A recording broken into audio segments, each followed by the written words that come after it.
I was bowled over by that information that the British public had raised £400 million. So tell everybody about your film originally to do with Ukraine, because it caught light, it went viral. Begin to tell us that story if you don't mind, Simon. Well, I'm an ambassador for Oxfam, and Oxfam is one of the charities that works with the DEC along with 14 others. And I went over to Romania just to see how the money we raised here in the UK is being put to use. That was £400 million, almost $1 million of which was from your auction as well, which is fantastic. I mean, I was bowled over by that information that the British public had raised £400 million, which made me very proud at a time when, everyone's a bit worried that are we a little bit wary of strangers, and there are things going on in our society which might suggest that. But no, we raised £400 million for Ukrainian refugees, and I went over and I just had a little tour of some of the projects over there.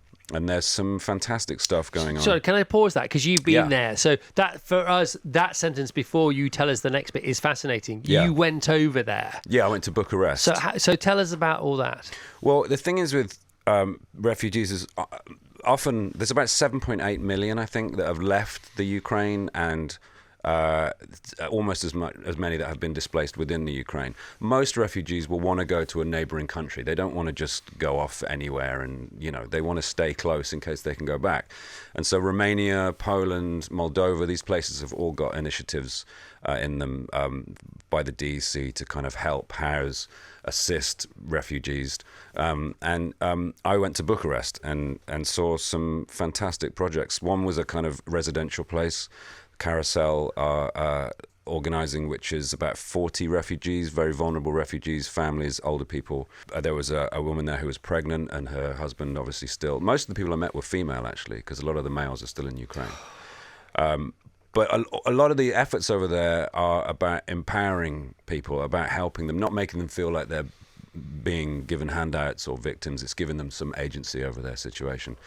I went to a great place called JRS, where there were English classes and therapy sessions and workshops for teenagers, and a place called the Happy Bubble, which was like 3 to 14-year-olds learning Romanian, because it's obviously difficult for young Ukrainian kids to get into Romanian schools because they don't speak the language.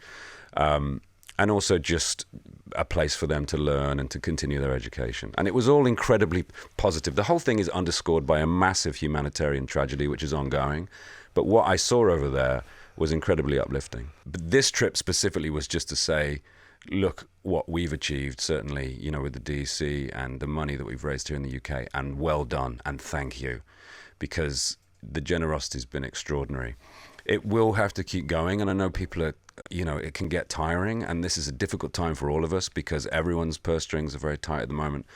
But I feel like these projects are going to have to be kept alive for a while. Obviously the earthquakes in Turkey and Cyprus. I was in Bucharest when that happened, and the DC people I was with, immediately jumped into action about that. They work with 15 charities, one of which is Oxfam, that I'm an ambassador for, but also, Plan UK and Save the Children, and lots of great organisations, and they work with the DEC to distribute funds in times of need, such as Ukraine, such as the Syria-Turkey earthquake. They always jump into action.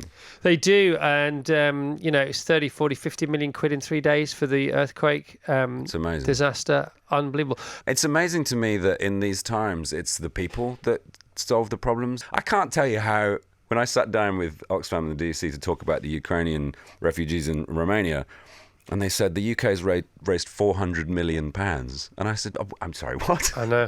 That's so much money. Because I think people know. I think people know when they are needed. Yeah. Their help is needed. So you've come here just to tell us this today. It's a lovely visit. Thank you. Because you don't live round the corner. I live a little way away. I know. Is there a call to arms or call to action? What do you want us to do? Well, as I said, it was really just to say thanks. It's really important that everyone that donated knows that it went to a good place. Sometimes when we donate to charity, we don't know where that's going, and we're never quite sure. But this was really just to say cheers, because everyone's done so well. And obviously it's an ongoing thing, and if it sort of feels appropriate, you can give again. But that wasn't the point of this visit. It was just to say, well done, everyone, and thanks. Wow, that's a lovely thing. Thank you very much, Simon, for your time. Pleasure.